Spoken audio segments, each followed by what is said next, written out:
Hare Krishna to each and every member of Gyanikida family. As you all know, new academic session के लिए हमने chapter first and chapter second great detail पे over कर दिया है। Chapter second के intext और एक्सरसाइज क्वेश्चन रह गए थे, तो आज के इस लेक्चर पे हम कवर करने जा रहे हैं chapter second acid base and salt के इंटेक्स क्वेश्चंस है। हर एक क्वेश्चन को ग्रेट डिटेल में एक्सप्लेन किया हुआ है। अगर आपने चैप्टर कंप्लीट नहीं किया है, आपको मैं रिकमेंड करूंगा पहले लेक्चर कंप्लीट करके आना, क्योंकि वहां पर हमने एनसीईआरटी के हर एक टॉपिक साथ में एक्टिविटीज को कवर कर रखा है। और जो नेक्स्ट वीडियो आएगी वहां कवर करेंगे एक्सरसाइज क्वेश्चंस। अगर आप क्लास 10th पे या 9th पे हैं, चैनल को सब्सक्राइब करना ना भूलिए, because this is going to very useful for all of you. तो सीधे चलते हैं लेक्चर की तरफ। और हां, यहां पर मैंने जितने भी क्वेश्चन पूछे हैं उन सभी के आंसर मुझे कमेंट सेक्शन जरूर देना। Let's go to the video. Yes बच्चा, तो स्टार्ट करते हैं एंड हर एक क्वेश्चन को डिटेल में यहां मैं एक्सप्लेन करने वाला हूं। अगर आपने चैप्टर नहीं भी पढ़ा है तब भी मैं कोशिश करूंगा यार अपना बेस्ट एक्सप्लेन करने की। एंड उसके बाद भी कुछ बातें रह जाती हैं तो please let me know in the comment section, क्योंकि यार आप सभी का डाउट रिजॉल्व हो जाना चाहिए। स्टार्ट करते हैं। पहला क्वेश्चन आपके सामने है, you have been provided with 3 test tubes. आपको 3 टेस्ट ट्यूब प्रोवाइड किए गए हैं, जिनमें से पहला जो टेस्ट ट्यूब बच्चा उसमें क्या रखा हुआ है, उसमें रखा हुआ है यस डिस्टिल्ड वाटर। एंड जो सेकंड है उसमें क्या रखा हुआ है, उसमें एक में है एसिडिक सॉल्यूशन। परफेक्ट है, ओके ओके, एक में एसिडिक सॉल्यूशन है। एंड जो तीसरा आपके पास है बच्चा, इसमें क्या रखा हुआ है, इसमें रखा हुआ है बेसिक सॉल्यूशन। यस नो, तो 3 टेस्ट ट्यूब, एक में डिस्टिल्ड वाटर, एक में एसिडिक सॉल्यूशन और एक में बेसिक सॉल्यूशन है। आपसे क्या कह रहा है, अगर आपको सिर्फ और सिर्फ रेड लिटमस पेपर दिया जाए तो आप कैसे आइडेंटिफाई करोगे ईच टेस्ट ट्यूब के कंटेंट को, आप कैसे आइडेंटिफाई करोगे? परफेक्ट है। अब मुझे बताओ, इस क्वेश्चन को सॉल्व करने से पहले यहां पर जो कंसेप्ट अप्लाई हो रहा है वो है क्या? देखो, जब मुझे पता है कि अगर आपके पास ब्लू लिटमस होता, आपके पास अगर ब्लू लिटमस होता तो आपके जो ब्लू लिटमस है और यहां पर आपके पास है रेड लिटमस है, तो एसिड क्या करते हैं बच्चा, एसिड क्या करते हैं, एसिड आपके ब्लू लिटमस को, एसिड जो है आपके ब्लू लिटमस को क्या कर देते, यस रेड कर देंगे। एंड जो बेस है बच्चा, बेस क्या करते हैं, वो रेड लिटमस को ब्लू कर देंगे। एंड जो आपके न्यूट्रल सोल्यूशन है, आपके जो न्यूट्रल सोल्यूशन है, सॉल्ट हो गया, न्यूट्रल सोल्यूशन आपका ना ब्लू लिटमस को चेंज कर पाता है ना ही रेड लिटमस को चेंज करता है। मतलब asset turns blue litmus into red, base turns red litmus into blue, और जो न्यूट्रल सोल्यूशन है वो कोई भी चेंज नहीं करेगा, चाहे वो एसिडिक हो चाहे वो आपका बेसिक सोल्यूशन हो। वहां पर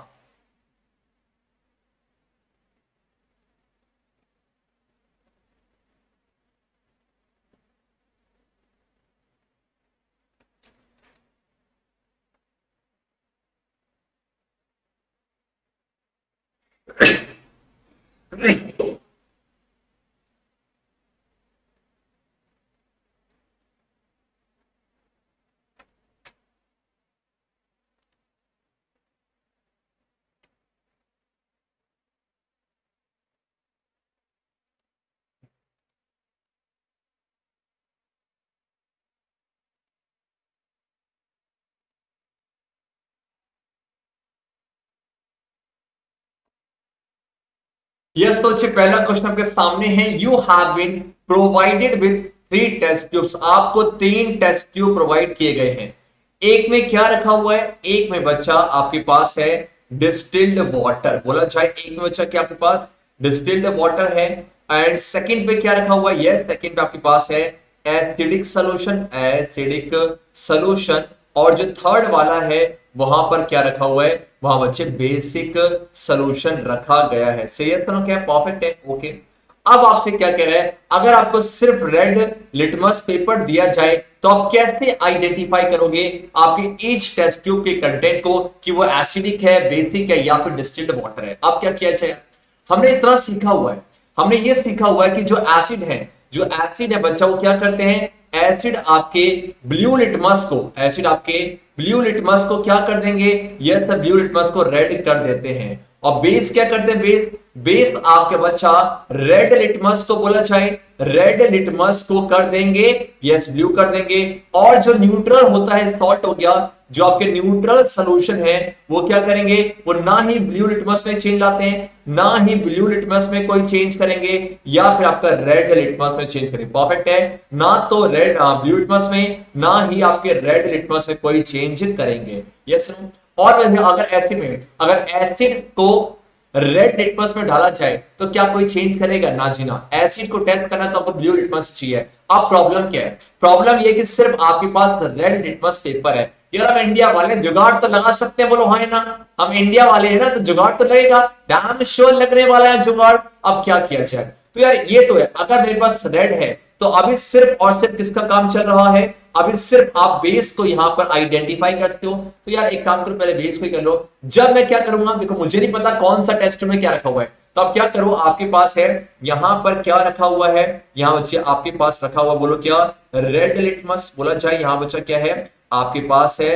रेड लिटमस। अब क्या किया जाए? अब डिस्टिल्ड वाटर के कुछ ड्रॉप्स यहां ऐड किया जाए। ये चलो क्या है, कुछ ड्रॉप्स ऐड किए गए। आप मुझे बताओ, जब डिस्टिल्ड वाटर के कुछ ड्रॉप्स को यहां ऐड करोगे तो क्या कोई चेंज आएगा? ना जी ना, क्योंकि डिस्टिल्ड वाटर कैसा होता है? न्यूट्रल है। डिस्टिल्ड वाटर का पीएच एग्जैक्ट 7 होता है। तो बच्चा ये क्या है? ये कोई चेंज नहीं करेगा, तो नो चेंज है, नो चेंज करेगा। ओके परफेक्ट है। सेम वही अगर मैं बेसिक एसिडिक सॉल्यूशन के कुछ ड्रॉप्स रेड लिटमस के ऊपर डालूं तो क्या कोई चेंज आएगा? फिर से वही बात है कि सर एसिड ब्लू को रेड करते हैं, रेड में कोई चेंज नहीं करेगा, तो यहां भी नो चेंज है। तो यहां से पता लग नहीं पाया कि डिस्टिल्ड वाटर है कि एसिडिक सॉल्यूशन। लेकिन जब बेसिक सॉल्यूशन के आप कुछ ड्रॉप्स यहां डालोगे तो बेस क्या कर देगा? यस सर, बेस इस केस में आ जाएगा चेंज। इसमें जब बेसिक सॉल्यूशन रेड को क्या कर देगा? रेड को बच्चा ब्लू कर देगा। इसका मतलब आपने क्या किया? आपने बेसिक सॉल्यूशन को आइडेंटिफाई कर लिया। अब आपके पास क्या है, मुझे बताया जाए कि आपके पास ये जो बेसिक सॉल्यूशन था उसने क्या किया? उसने इस रेड लिटमस को क्या कर दिया? रेड लिटमस को उसने ब्लू लिटमस में चेंज कर दिया, है ना। अब क्या किया जाए? जो आपके पास ब्लू लिटमस तैयार है, जो आपके पास ब्लू लिटमस तैयार है, इसके दो टुकड़े कर लिया जाए। इसके बच्चा दो टुकड़े कर लिया जाए। अब किसमें क्या होगा? अब इसमें आखिर से वही कहानी है, अब डिस्टिल्ड वाटर के, बिकॉज ये तो हो गया आपका, ये तो कंफर्म हो चुका है। अब सेम वही कहानी है, डिस्टिल्ड वाटर के कुछ ड्रॉप्स यहां पर डाला जाए तो आप क्या देखोगे कि सर न्यूट्रल है तो कोई चेंज नहीं करेगा। तो मान लो क्या नो चेंज है, पर नो चेंज हुआ, इससे कंफर्म हो गया कि अगर मान लो ये जो इसके ड्रॉप्स ना ही रेड लिटमस में कुछ कर रहे हैं ना ही ब्लू में, इसका मतलब पक्का ही क्या हो जाएगा? न्यूट्रल, बोले डिस्टिल्ड वाटर है। और जब आप एसिडिक सॉल्यूशन के कुछ ड्रॉप्स आप यहां ऐड करोगे तो आप क्या देखोगे? जो ब्लू वाला है वो आपका रेड हो जाएगा। इसका मतलब क्या है? आपने क्या कंफर्म कर लिया? यहां से आपने बच्चा कंफर्म कर लिया कि आपके पास जो सॉल्यूशन था ये एसिडिक है ना। तो आपके पास जो रेड लिटमस था उसमें बेसिक के कुछ ड्रॉप्स ऐड किए तो वो आपका ब्लू हो गया, एंड ब्लू से आपने एसिडिक सॉल्यूशन को भी कंफर्म कर लिया। जो डिस्टिल्ड वाटर था उसने ना रेड लिटमस में कोई चेंज किया ना ही ब्लू लिटमस में। तो इस तरीके से आपने तीनों टेस्ट में जो आपके कंटेंट रखे हुए थे उसको आइडेंटिफाई कर लिया। मेरे ख्याल से बातें बहुत ही क्लियर है। बढ़ते हैं अपने नेक्स्ट क्वेश्चन की तरफ। एंड बच्चे ये वीडियो शूट करते समय मेरे साथ दो यहाँ एक बिल्ली और एक बिल्ली का बच्चा है, तो अगर उनकी आवाज आ रही है तो उसे इग्नोर कर देना। क्या करें, भाग रहे थे, जबरदस्ती पकड़ के लाया मैं उन्हें। चलो क्या और बच्चे, एंड सो इंपॉर्टेंट कि पता है अभी आपको कितना बजे? अभी आपको एग्जैक्ट मेरे ख्याल से दिख रहा होगा आपको, ये 12 बज के हो रहे हैं 8 PM। तो बहुत मजा आ रहा है, रात का समय नहीं AM हो गया शायद, है ना, रात का समय AM चल रहा है। मजा से बिल्ली साथ में, आप सबको प्यार है, क्या चाहिए आज हो क्या है? Why should curd and sour substances not be kept in brass and copper vessel? Brass क्या बच्चे? ब्रास एलॉय है, ब्रास के एलॉय है, ये आपके कॉपर और जिंक से मिलकर बना होता है। परफेक्ट है, कॉपर और जिंक है, और कॉपर तो कॉपर ही है। इसका मतलब क्या है? ये बोला जा रहा है कि जो खट्टे और जो कर्ड है उन्हें क्यों, खट्टे सब्सटेंस है जो कर्ड है उन्हें क्यों आपके बोल सकते हैं मेटल के बर्तन पे क्यों नहीं रखा जाता है ना, कि जो ब्रास है ये मेटल से बना हुआ है और अच्छा कॉपर भी आपका मेटल ही है। तो इसका मतलब है क्या? देखो मुझे पता हुआ है, हमने थ्योरी पढ़ी हुई है कि जब भी किसी एसिड को मेटल से रिएक्ट करवाया जाता है तो क्या बन जाता है? सॉल्ट प्लस में हाइड्रोजन गैस है। इसका मतलब आपके पास जो बर्तन क्या है? मेटल ही तो है। परफेक्ट है, आपके पास जो बर्तन है ब्रास और कॉपर के, ब्रास और कॉपर है, इसमें मेटल है। तो अब अगर आप कर्ड और सोर सब्सटेंस को अच्छे यहां रख दोगे तो क्या हो जाएगा? वो केमिकल रिएक्शन करेंगे, है ना, बिकॉज आपके जो ये कर्ड एंड सोर सब्सटेंस इसमें क्या होता है? कर्ड में अच्छा क्या होता है? लैक्टिक एसिड है। तो वो लैक्टिक एसिड क्या करेगा? यस, मेटल से रिएक्ट करेगा। तो एक तो बर्तन को खराब करेगा और एक जो बर्तन में रखा वो खराब हो जाएगा। इसीलिए इस चीज को प्रिवेंट करने के लिए क्या आप उन्हें ब्रास और कॉपर के वेसल में रखोगे? ना जी ना, सिंपल सा बोला, curd and sour substances contains acid, and as we all know, acid reacts with metal to form salt and hydrogen gas. That's why to avoid this reaction we should not keep, yes, curd and sour substances in brass and copper vessel. मजा आया? Yes, अब आगे बढ़ते हैं और ये रहा एक क्वेश्चन और है, मुझे बताया जाए इस हाइड्रोजन गैस को कंफर्म करने के लिए कौन सा टेस्ट किया जाएगा? Let me know in the comment section my dear. Next question आपके सामने है, which gas is usually liberate, आ गया कौन सा गैस लिबरेट होता है जब एसिड को लपेटा जाता है, किससे बच्चा? आपका मेटल से। अभी देखा था कि जब भी हम एसिड को मेटल से लपेटते हैं सॉल्ट प्लस हाइड्रोजन गैस बनता है। इलस्ट्रेट विद एग्जांपल, ओके, और हाउ विल यू टेस्ट? लो आई गया जो मैंने आपसे पूछा वही आ गया, for the presence of this gas है। तो एक काम करते हैं, एग्जांपल लेते हैं, इससे बहुत क्लियरिफिकेशन होगी आपको। आपके पास है क्या? एक टेस्ट ट्यूब है। इस टेस्ट ट्यूब में क्या रखा हुआ है? आपके पास है ये आपके सल्फ्यूरिक एसिड है, बोला जाए क्या है आपके पास? H2SO4 है, ठीक है। और साथ में यहां पर आपने क्या डाल रखा है? आपने ऊपर से कुछ जिंक के ग्रैनुलर, छोटे छोटे जिंक के पीस को आपने यहां ऐड कर दिया। चलेगा, यहां पर केमिकल रिएक्शन टेक्स प्लेस करेगा और क्या बन जाएगा? जिंक सल्फेट प्लस में यहां पर हाइड्रोजन गैस बाहर इवॉल्व होगा। तो पहला आंसर तो क्लियर हो गया, कौन सा गैस है? तो गैस का नाम बचा है हाइड्रोजन गैस, आपका इवॉल्व होगा। देन क्या? इलस्ट्रेट विद एन एग्जांपल भी आपके सामने है। मान लो यहाँ पर H2SO4 नहीं होता, यहाँ HCl होता, फिर क्या करते हैं? कुछ नहीं करना यार। तो Zn को क्या कराते हैं? Zn को आप HCl से रिएक्ट करवाते हैं, क्या बन जाता? ये बन जाता ZnCl2, साथ में यहाँ पर हाइड्रोजन गैस बनता, बातें वही हैं। और how will you test for the presence of this gas है? तो आपने क्या किया, ये जो गैस बना था उसको डिलीवरी ट्यूब से पास कराया, होते होते होते नीचे क्या रख रखा है आपने? सोप सॉल्यूशन से।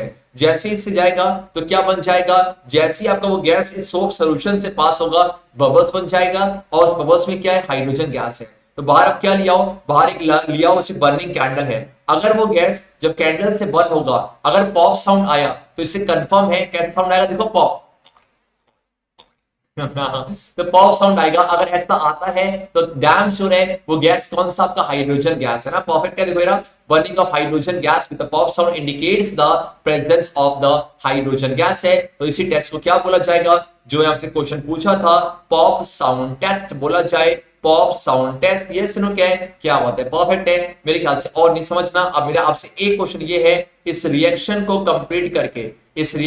कंप्लीट करके मुझे कमेंट सेक्शन में इसका आंसर देना।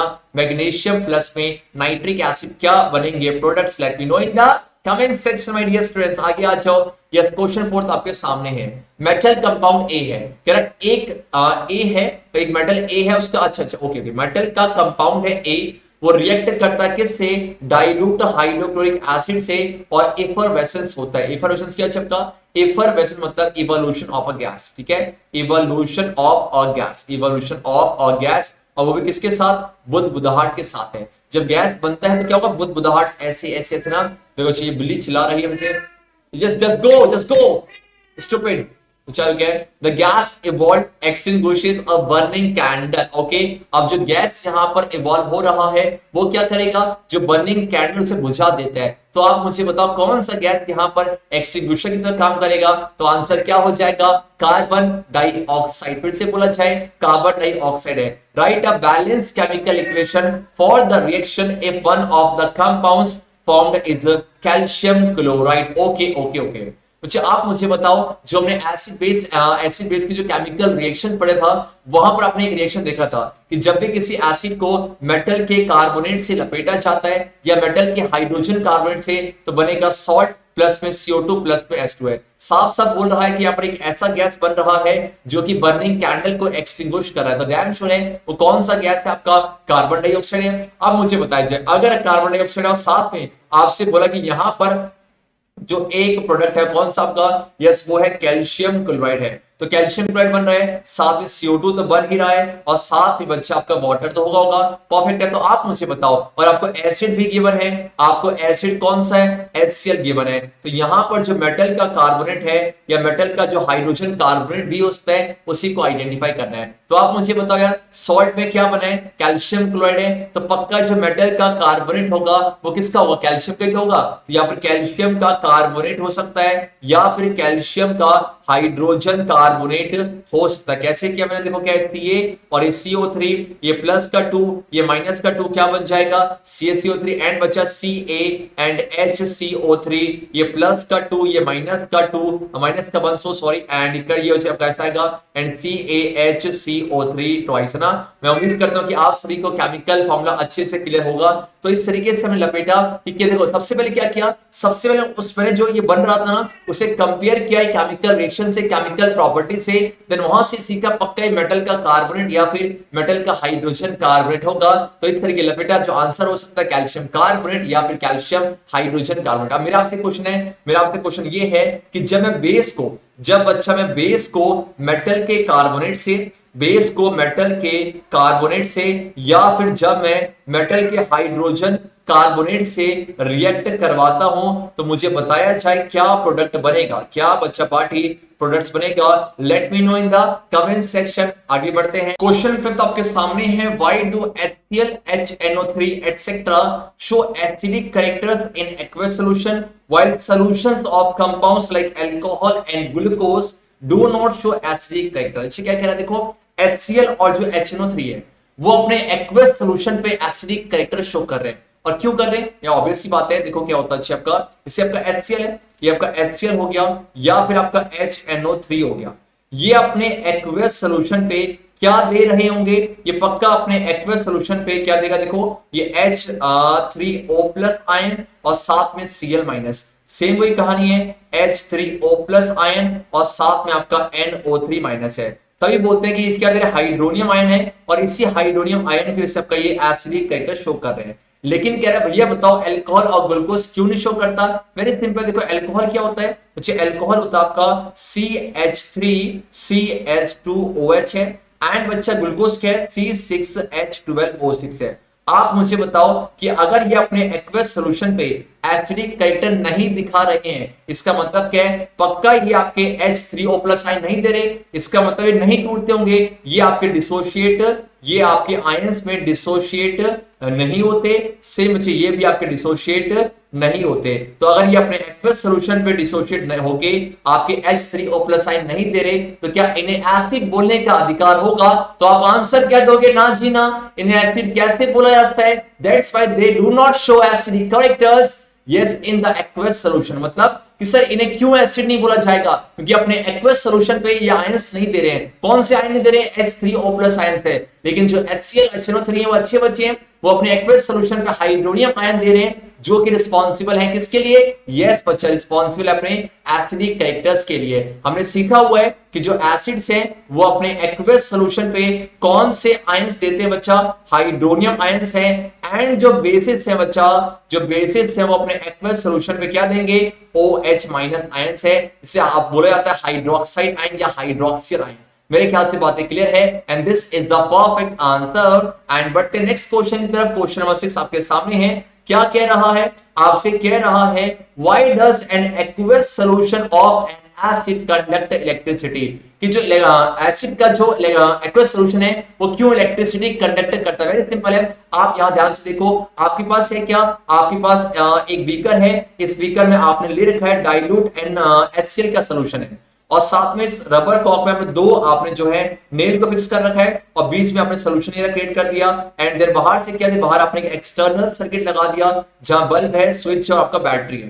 परफेक्ट है। यहां इसके जो दो नेल के बीच में कोई कनेक्शन नहीं है। अगर ये जो सॉल्यूशन है अगर ये इलेक्ट्रिसिटी कंडक्ट करेगा तो बल्ब ग्लो कर जाएगा, अगर नहीं करेगा तो क्या बल्ब ग्लो करेगा, ना जी ना जी ना। और हमने सीखा हुआ है कि अभी देखा था कि एसिड बच्चा अपने एक्वस सॉल्यूशन पे क्या डिसोशिएट होके आपके आयंस देता है। यस सर, इस एग्जांपल अगर HCl की बात करूं तो क्या देगा, वो देगा आपका H+ आयन साथ में Cl- है और यही H+ आयन वाटर से कंबाइन करके क्या बन जाता है, H3O+ प्लस में आपका Cl- है और इसी को बोला जाता है, इसी को बोलेंगे हाइड्रोनियम आयन है। इसका मतलब क्या है, वेरी सिंपल यार। और अब हम क्या देखते हैं, ये जो हाइड्रोनियम आयंस बन रहे हैं और जो Cl माइनस है, यही रिस्पॉन्सिबल होंगे किसके लिए, किसके लिए, किसके लिए, ये सर यही रिस्पॉन्सिबल होंगे आपके इलेक्ट्रिसिटी के कंडक्शन के लिए। तो आप बोलोगे कि सर आपका जो एसिड है वो अपने एक्वस सॉल्यूशन टूट कर आयंस दे देता है जो कि रिस्पॉन्सिबल होते हैं उनके इलेक्ट्रिसिटी के कंडक्शन के लिए। मेरे ख्याल से बातें बहुत ही क्लियर है। आप मुझे बताओ कि अगर मैं इस HCl सॉल्यूशन की जगह में डाइल्यूट NaOH सॉल्यूशन का इस्तेमाल करूं तो क्या वो इलेक्ट्रिसिटी कंडक्ट कर जाएगा? यस नो के late me know in the comment section. बढ़ते हैं अपने नेक्स्ट क्वेश्चन की तरफ। अच्छा पार्ट ये नेक्स्ट क्वेश्चन की तरफ, और ये रहा नेक्स्ट क्वेश्चन आपके सामने। Why does dry HCl gas not change the color of dry litmus paper? है अभी क्या सीखा कि भैया H3O plus ions are responsible for the acidic characters है। तो आपके पास कौन सा गैस है, ड्राई HCl गैस है, और आपके पास ड्राई लिटमस पेपर है। आप मुझे बताओ, आपको याद है एक्टिविटी हमने किया हुआ था जब हम चैप्टर्स को एक्सप्लेन कर रहे थे, वहां पर एक एक्टिविटी आई थी जहां पर क्या था आपके पास था सोडियम क्लोराइड और साथ में ऊपर से आप क्या ऐड कर रहे थे, कंसंट्रेटेड H2SO4 है। तो आपका ये NaCl है, ये रहा NaCl, आपने ऊपर से क्या ऐड किया, H2SO4। जब यहाँ रिएक्शन टेक्स प्लेस कर रहा था तो यह डबल डिस्प्लेसमेंट होने की वजह से क्या बन रहा था, Na2SO4 और साथ में HCl। ये जो HCl है यहाँ पर एक गैस बन रहा था, और जब इस गैस को पास कराया आपने किससे, दो केस था। पहला क्या था, पहला था आपके पास वेट ना, यस वेट, 1 सेकेंड, पहला था आपका क्या, पहले आप ड्राई लो, पहले क्या लो आप ड्राई लो। जब आपने किससे पास कराया, जब आपने पास कराया किससे, ड्राई ब्लू लिटमस से ना, ड्राई ब्लू लिटमस से, ड्राई ब्लू लिटमस से। तो आपने क्या देखा, कोई चेंज नहीं आएगा। लेकिन जब इसको आप वेट ब्लू लिटमस से पास कराओगे तो क्या कोई चेंज आएगा? तो आंसर क्या है, यस सर, वो रेड रंग में हो जाएगा, चेंज आएगा। तो क्या सीखा था, ये सीखा था कि HCl गैस है, तो क्या HCl गैस आपका H3O प्लस आयन दे रहा है? नहीं दे रहा। क्यों? क्योंकि आपका ना तो आपका HCl सॉल्यूशन की फॉर्म पे है, ना ही आपका लिटमस पेपर वेट है। तो ऐसे में no formation of H3O plus ion है। तो अगर यही नहीं है, एब्सेंस है इसका, एब्सेंस ऑफ बोला जाए, absence of H3O plus ion है, यस ना। लेकिन आपका यही मैच आपका HCl गैस की जगह सॉल्यूशन ले लो और लिटमस आपका भले ही ड्राई हो तो उस केस में कलर में चेंज आ जाएगा। तो आपको सिर्फ इतना लिखना है, dry HCl gas does not contains H3O plus ions है, दैट्स व्हाई वो ड्राई लिटमस पेपर का कलर चेंज नहीं करेंगे। मेरे ख्याल से बातें बहुत ही क्लियर है। बढ़ते हैं अपने क्वेश्चन नंबर 8 की तरफ। क्या कह रहा है, देखो आपसे कह रहा है कि while diluting an acid, जब एसिड को डाइल्यूट करते हैं, why is it recommended that the acid should be added to water and not water to the acid? है कि आपके वाटर को एसिड में नहीं डालना चाहिए बल्कि वो एसिड को वाटर में डालना चाहिए, फिर थोड़ा सा स्टिर करना चाहिए, फिर एसिड को वाटर में थोड़ा सा स्टिर। ऐसा क्यों किया जाता है? तो सुना जाए बच्चे है क्या, जो ये कह रहे हैं कि ऐसा क्यों नहीं करते, ऐसा इसलिए नहीं किया था क्योंकि ये जो है हाईली एक्सोथर्मिक है। कैसा आपका हाईली एक्सोथर्मिक है। अगर एक्सोथर्मिक है तो क्या होगा, डाइल्यूशन के साथ साथ क्या बनेगा, ये हीट एनर्जी बनेगा। और इतना हीट एनर्जी बन जाता है कि आपका इतना हीट एनर्जी बन जाता है कि आपका जो बीकर है, जो कंटेनर है, ये आपके जो मिक्सचर रखा हुआ है वो स्प्लैश आउट हो सकता है। गर्म हो गया ना तो ऐसे बाहर आ सकता है स्प्लैश आउट। और साथ में क्या है, ये जो कंटेनर या बीकर है ये फट भी सकता है due to the excessive heat because this highly exothermic है। देखो ये दिख रहा है साफ से एनर्जी क्या और ये बाहर आ रही है। इसीलिए आपका इससे बचने के लिए आपके एसिड को वाटर में ऐड किया जाता है। देखो एडिंग वाटर टू एसिड में पहला cause mixture to splash out and second क्या break the glass container है, तो इसको अवॉइड करना चाहिए। That's why it is recommended that acid should be added to water, not the water to the acid। मेरे ख्याल से बातें बहुत ही क्लियर हैं। बढ़ते हैं अपने नेक्स्ट क्वेश्चन की तरफ and here is the question 9 आपके सामने। How is the concentration of hydronium ions affected when a solution of an acid is diluted? आप मुझे बताओ, जब एसिड को आप डाइल्यूट कर रहे हो तो इसकी जो एसिडिक स्ट्रेंथ है वो कमजोर होती जा रही है या ताकतवर होती जा रही है? तो आपका आंसर होगा सर वो कमजोर हो जाएगा। अगर कमजोर हो जाएगा यार, एसिड जाना जाता है H3O प्लस आयन के कंसंट्रेशन से। जितना ज्यादा H3O प्लस आयन कंसंट्रेशन होगा उतना ही वो एसिड, उतना ही वो स्ट्रॉन्ग एसिड होगा। और जितना कम आपके H3O प्लस आयन कंसंट्रेशन है उतना ही बोलो क्या वो वीक एसिड होगा। इसका मतलब जब आप एक एसिड को डाइल्यूट कर रहे हो, डैम श्योर है यार कि H3O प्लस आयन की कंसंट्रेशन क्या हो जाएगी, पर यूनिट वॉल्यूम डिक्रीज हो जाएगी। मान लो पहले पर यूनिट वॉल्यूम की जो गिवन वॉल्यूम था आपका सॉल्यूशन का, उसमें 5 H3O+ आयन थे, तो अब वो 3 हो जाएंगे, इसका मतलब डिक्रीज हो जाएगी। तो लिखना क्या है, आप बोलोगे the concentration of hydronium ions decrease when solution of N acid is diluted. या ये छोड़ो, अगर आपसे ये पूछता कि बताओ OH- आयन कंसंट्रेशन क्या होगा जब आपके किसी बेस को डाइल्यूट किया जाएगा, उस केस में भी आपका आंसर यही होना चाहिए कि सर जो बेस को अगर आप डाइल्यूट कर रहे हो तो आपके OH- आयन कंसंट्रेशन क्या हो जाएगी, डिक्रीज हो जाएगी। ऐसा क्यों? क्योंकि जिस तरह H3O+ ions are responsible for the acidic characters, वैसे ही आपके जो OH- आयन थे वो रिस्पांसिबल होते हैं बेसिक कैरेक्टर्स के लिए। मेरे ख्याल से बातें बहुत ही क्लियर है। आपसे एक बहुत ही सिंपल सा प्रश्न पूछना चाहूंगा कि अगर पीएच वैल्यू बढ़ रही है, अगर पीएच वैल्यू बढ़ रही है तो बताया जाए H3O+ आयन कंसंट्रेशन पे क्या फर्क पड़ेगा, बढ़ेगा या घटेगा? इसका आंसर मुझे आप दोगे कमेंट सेक्शन में। I will very very happy. And बढ़ते हैं अपने ओके ओके ओके ओके बढ़ने से पहले जो नए हैं प्लेटफॉर्म पे, जो इस प्लेटफॉर्म से पहले से जुड़े हुए हैं, उनको पता होगा हमने इस प्लेटफॉर्म पे अच्छा chapter first chemical reactions and equation, देखो ध्यान दिया जाए, complete NCERT activities in text और एक्सेल ए के शॉर्ट में किया था। और ये हमारा टैगलाइन है, साइंस तो अपनी है। एंड बच्चे इसी चैप्टर के रिगार्डिंग हमने क्या कर लिया है, प्रीवियस ईयर क्वेश्चंस हमने कंप्लीट कर लिया है, जहां पर सीबीएसई ने 2011 से लेकर 2020 तक जितने भी क्वेश्चन पूछे उन सभी को ग्रेट डिटेल में कंप्लीट कर लिया है। और जिस चैप्टर के हम इंडेक्स कर रहे हैं उसमें हम यहां कवर कर चुके हैं। अब सर यहां तो इंडेक्स और एक्सरसाइज का जिक्र पहले से ही है, बच्चा वीडियो बहुत लेंथी हो रही थी, इसलिए हमने इंडेक्स और एक्सरसाइज को अलग कर दिया था, जो कि हम इस लेक्चर में कर रहे हैं। नेक्स्ट लेक्चर आने वाला एक्सरसाइज के ऊपर है। तो अगर ये लेक्चर्स कंप्लीट नहीं किए बच्चा, आप बहुत सारी चीजें हो सकता है मिस कर रहे हो। अगर चैप्टर कर चुके हो तो बल्ले बल्ले बल्ले, कोई दिक्कत ही नहीं है। लेकिन यार मैं सजेस्ट करूंगा कि लेक्चर नहीं देखा है तो कंप्लीट कर लेना। आगे बढ़ते हैं और ये रहा क्वेश्चन 10 आपके सामने। How is the concentration of hydroxide ion affected when okay कह रहा है एक्सेस बेस को डिसॉल्व कराया जा रहा है किसमें, सोडियम हाइड्रोक्साइड के सॉल्यूशन से। मतलब आपके पास एक सॉल्यूशन है किसका, आपके पास बच्चा एक सॉल्यूशन है किसका, NaOH का आपके पास सॉल्यूशन है। तो अगर NaOH के सॉल्यूशन है तो यहां पर क्या होगा, यहां पर Na+ आयंस, यहां पर OH-, यहां पर Na+, यहां पर OH- पहले से ही प्रेजेंट होंगे क्योंकि बेसिक है, सॉल्यूशन है। तो कह रहा है कि ऊपर से क्या ऐड कर रहे हैं, ऊपर से फिर से हम बेस को ऐड कर रहे हैं। बच्चे बताओ पहले से OH- थे और बेस जब आएगा तो सॉल्यूशन पे क्या देगा, और OH- और OH- देगा, तो और OH- देगा क्योंकि बेस तो ऑब्वियस सी बात है ना, अपने एक्वस सॉल्यूशन में आपका OH- देगा।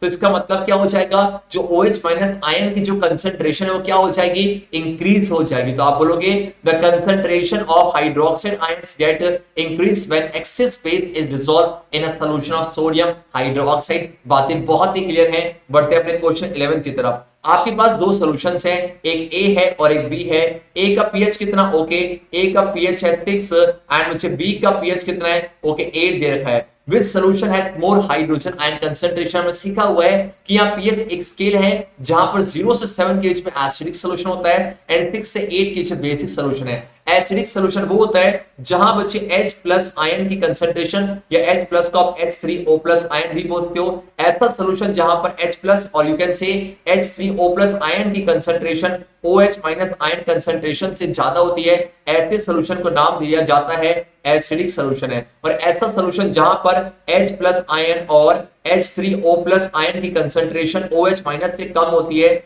ऐसे सॉल्यूशन को बोला जाता है बेसिक है। और ऐसा सॉल्यूशन जहां पर H+ या फिर H3O+ की जो कंसंट्रेशन है आपके OH- के बराबर होता है, ऐसे सॉल्यूशन को न्यूट्रल सॉल्यूशन का नाम दे दिया जाता है। एंड जब 0 से 7 जाओगे तो 0 से 7 जाते समय आपका एसिडिक कैरेक्टर डिक्रीज होता है, H+ आयन कंसंट्रेशन डिक्रीज होता है। एंड 7 से 14 जाओगे तो क्या होगा, आपका OH- आयन कंसंट्रेशन बढ़ेगा, मतलब बेसिक कैरेक्टर बढ़ जाते हैं। तो बताया जाए कि इसका पीएच 6 है, इसका 8 है, तो किसके पास हाइड्रोजन आयन ज्यादा, तो आंसर क्या हो जाएगा, यस सर ए जो है, ए के पास ज्यादा हाइड्रोजन आयन कंसंट्रेशन हो जाएगा। विच ऑफ दिस एसिडिक है, तो ए कैसा हो जाएगा, ए आपका एसिडिक हो जाएगा और ये कैसा हो जाएगा, बेसिक है। ध्यान दिया जाए मैं ये नहीं कह रहा कि 8 जो जिसका पीएच 8 है उसके पास H+ नहीं है, उसके पास H+ भी है, OH- भी है, लेकिन जो 8 है उसके पास OH- ज्यादा है एज कंपेयर टू H+, इसीलिए आपका बी वाला बेसिक है। एंड जो ए वाला है उसके पास भी OH- है, यहाँ पर H+ भी है, OH- भी है, लेकिन जो H+ है उसकी concentration as compare to OH- ज्यादा है, इसलिए वो एसिडिक सॉल्यूशन कहलाएगा। परफेक्ट है, परफेक्ट है। आगे बढ़ते हैं और ये रहा क्वेश्चन 12 आपके सामने। What effect does the concentration of H plus ions have on the nature? है वेरी सिंपल है। अगर किसी सॉल्यूशन पे, जस्ट अभी डिस्कस किया, किसी सॉल्यूशन पे अगर H प्लस आयन या H3O प्लस आयन की कंसंट्रेशन ज्यादा है तो उसे एसिडिक बोल दिया जाएगा। अगर उसकी कंसंट्रेशन OH माइनस से कम है उसे बेसिक बोल दिया जाएगा। एंड दोनों की अगर बराबर है तो उसे क्या बोल दिया जाएगा? यस बच्चा, उसे न्यूट्रल सॉल्यूशन का नाम दे दिया जाएगा। तो आपको यही वो लिखना है कि सर 0 से 7 है आपका, तो अगर सिंपल लिखो कि H प्लस आयन कंसंट्रेशन का बढ़ना, एसिडिक स्ट्रेंथ का बढ़ना, और एनएच आपका क्या है? H plus ion concentration decrease होना, आपके डिक्रीज होना तो आपके एसिडिक कैरेक्टर का डिक्रीज होना और बेसिक का बढ़ना। यस, आज जो नेक्स्ट क्वेश्चन पे, do basic solutions also have H plus ions है, तो आंसर यस है। अभी देखा था कि भैया बेसिक सॉल्यूशन हो चाहे एसिडिक हो वहां H प्लस प्रेजेंट होगा, तो अगर वहां पर H प्लस है तो क्यों उसे बेसिक बोला जा रहा है? तो आप सिंपल सा आंसर दो, क्योंकि सर उस सॉल्यूशन पे आपका जो है यस H प्लस आयन या फिर H3O प्लस आयन की जो कंसंट्रेशन है वो आपकी OH माइनस आयन ज्यादा है, कम है, इसीलिए आपको इसे बोल दिया जाएगा बेसिक सॉल्यूशन। अगर ज्यादा होता क्या बोलते बच्चा? अगर ये ज्यादा होता तो इसी को एसिडिक सॉल्यूशन का नाम दे दिया जाता। मजा आ रहा है? यस के आगे बढ़ते हैं और एक काम करते हैं, आप मुझे कमेंट सेक्शन में ना स्ट्रॉन्ग बेस के 2 एग्जांपल, स्ट्रॉन्ग बेस के 2 एग्जांपल एंड बच्चे वीक बेस का 1 एग्जांपल मुझे कमेंट सेक्शन जरूर देना।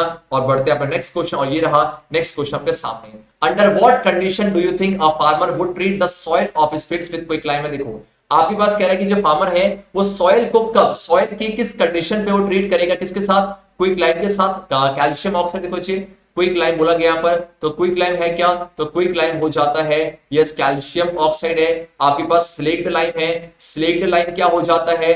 कैल्शियम हाइड्रो ऑक्साइड के पास कैल्शियम हाइड्रो ऑक्साइड है। और ये चौक है, चौक के पास क्या है? चौक के पास है कैल्शियम कार्बोनेट है। ध्यान से देखा जाए आपको आंसर मिलने वाला है। बच्चा कैल्शियम ऑक्साइड क्या है? मेटल का ऑक्साइड है, तो ये कैसे होते हैं? बेसिक इन नेचर है। ये क्या है? मेटल का हाइड्रो ऑक्साइड है, ये भी कैसे होते हैं? बेसिक है। और मेटल का कार्बोनेट है, ये भी कैसा? बेसिक। मतलब आपके पास क्या रखा हुआ? बेसिक है। तो बेस को कब आप जो है सॉइल से मिक्स करोगे? जब आपके सॉइल का पीएच, जब आपके सॉइल का पीएच बच्चा कैसा हो जाएगा? यस एसिडिक हो जाएगा। जब सॉइल का पीएच एसिडिक हो जाएगा मतलब 7 से कम हो जाएगा, तो उस केस में क्या किया जाएगा? उस केस में उसको इनसे ट्रीट किया जाएगा ताकि क्या हो? ये आए और एसिड को बोले शांति से बैठ जा तू वरना रैपट खाएगा। मतलब ये आएगा और एसिड, जो एक्सेस एसिड है उसे न्यूट्रलाइज कर देगा ताकि आपका जो सॉइल है उसका पीएच मेंटेन हो सके। अलग अलग सॉइल का अलग अलग पीएच होता है और अलग अलग कंडीशंस में अलग अलग पीएच है। तो सिंपल सा आंसर था। अब बढ़ते हैं क्वेश्चन 15 सामने, और यहां से सॉल्ट फैमिली के क्वेश्चन भी चालू हो चुके हैं। कह रहा है what is the common name of the compound CaOCl2?